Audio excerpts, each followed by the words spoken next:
A transport system that was scrapped in Kerry 40 years ago is today being looked to for inspiration for solving the traffic problems of some of the world's major cities. The Lartigue Monorail system that operated between Listowel and Ballybunion from 1888 to 1924 died because it was born 74 years too soon. The joint principals of the Boys National School in Listowel, Mr. Bryan MacMahon and Mr. Michael Caine, have been presented with a model of the Lartigue by Mr. Michael Ash. Mr. Ash, did you make this model yourself? Yes, about 5 years ago. Is it a working model? No, it's not a working model, but I intend to make a working model later on, just half the size. And where will you present that? To the boys' school. Mr. Caine, do you consider this a historical acquisition for your school? Yes, certainly. This is a very important relic of local history, and having it on display here will be an inspiration to the boys who pass through this school, and will recall to them the fact that many of their ancestors worked on this railway and helped to develop the monorail system of public transport. We are indeed very grateful to Mr. Ash for presenting us with this excellent model of a most unique railway. Well,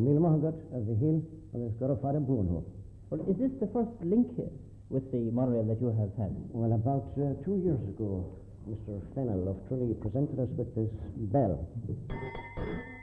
It was used on the first Lartigue. And a short time ago, a little boy here, Paddy Fitzgerald, brought me in this sheet of tickets. That had been used. These tickets had been used on the line up to 1909.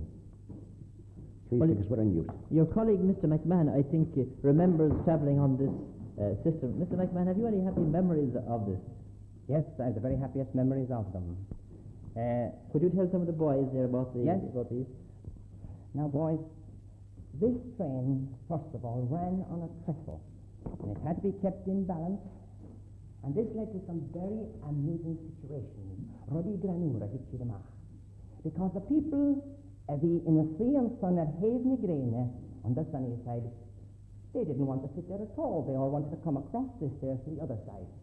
And if everybody sat on one side, the train would go up in the air, and it couldn't travel. So the guard had to come around and say, "Please, Paddy, go across the other side." Sometimes they wouldn't go. Now, once upon a time, when I was very small, my hat fell out. And you know, the engine driver, we loved the train so much, and he knew each one of us, that he stopped the train and began to search for my hat. And there was an Englishman there, and he said, "Why is the train stopping?" And I said, "To get my hat." He nearly died. Now, there was a hill, and on that hill, the train had a little bit of trouble if it had a big load on. And there were some playboys out there, and they used to put soap and oil on the top rail. And the wheels would go round and round and round, and the train could not travel. So, the engine driver was a very clever man. God be good to him.